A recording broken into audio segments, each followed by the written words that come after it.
Assalamualaikum warahmatullahi wabarakatuh.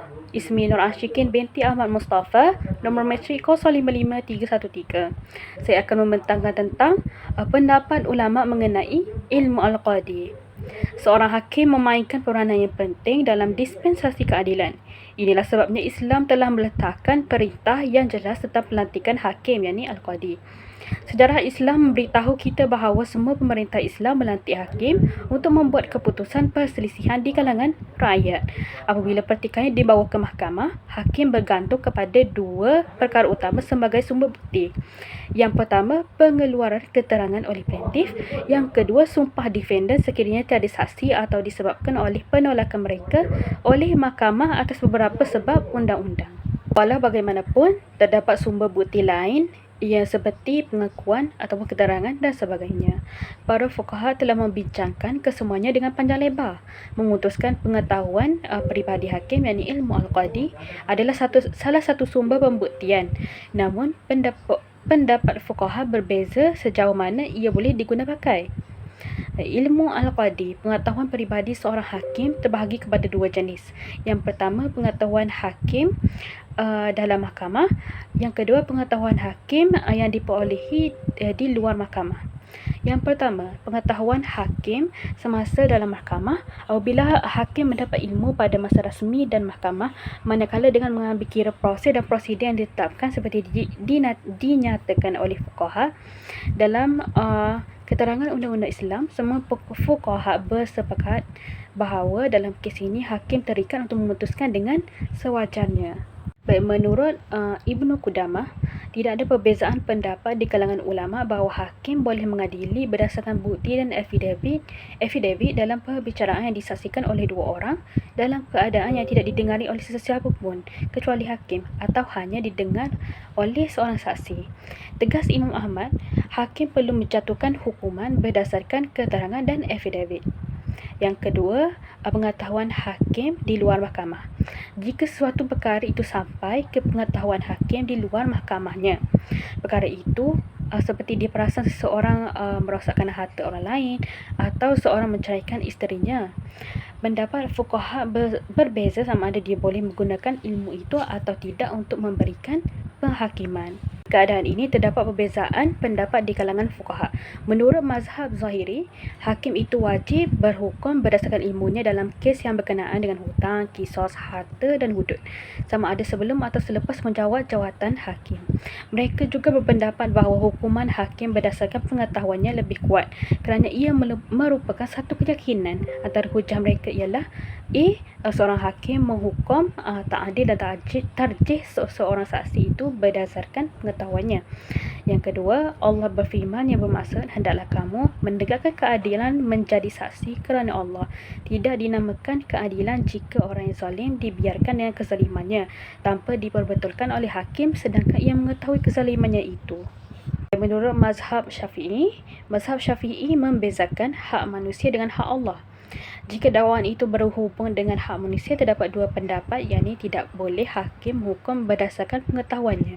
Antara hujah mereka ialah Rasulullah SAW bersabda kepada Al-Hadrami yang bermaksud, sama ada dua saksi bagimu atas sumpahnya, yakni orang yang didakwa, dan tidak ada jalan lain melainkan demikian.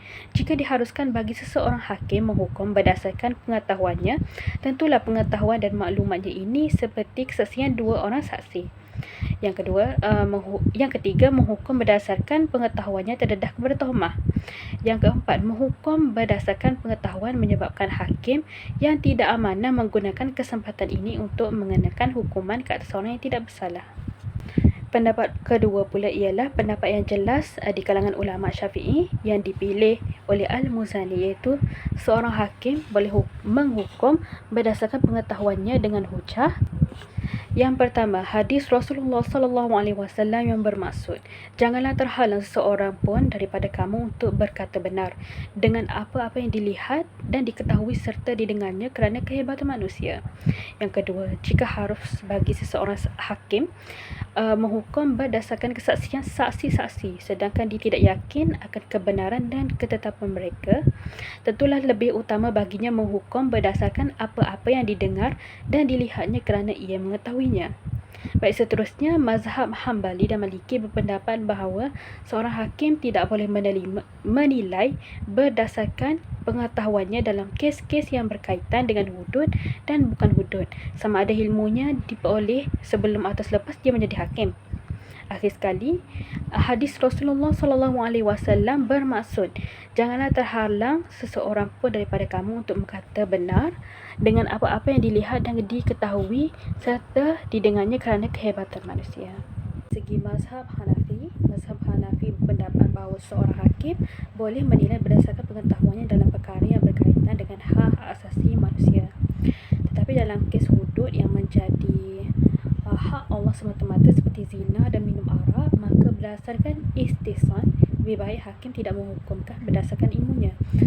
Dalam kes kecurian pula, hakim sepatutnya menghukum dengan tentang kedudukan harta yang dicuri, tetapi tidak menghukum pencuri sehingga dipotong tangannya. Dalam kisah dan hudud kerana fasaf, yakni tuduhan zina tanpa bukti yang sah, hakim boleh menghukum berdasarkan ilmunya.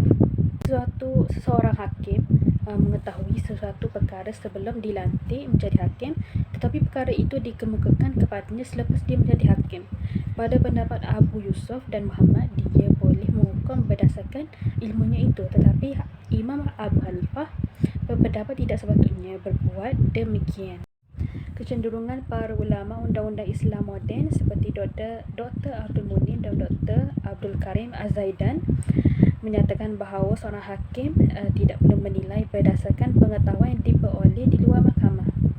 Pendapat mereka boleh diterima kerana hujah-hujah mereka yang menolaknya adalah lebih jelas. Ini adalah pendapat kebanyakan sahabat seperti Abu Bakar, Umar, Ali, Ibn Abbas dan juga sahabat-sahabat yang lain. Ia juga boleh mencegah kerosakan dan keburukan dalam keutamaan bukti itu sendiri. Hal ini penting untuk mencegah kerosakan dan keburukan yang akan terjadi sekiranya hakim menggunakan pengetahuannya yang diperoleh di luar mahkamah. Sekiranya kaedah ini dilakukan pada zaman kini, implikasinya akan menggalakkan hakim untuk memainkan peranan yang bukan sebagai hakim dan menyelesaikan pertikaian itu tetapi sebagai saksi. Apatah lagi zaman moden ini penuh dengan penyelewangan dan ketidakjujuran. Baik, itu sahaja daripada saya. Sekian, terima kasih.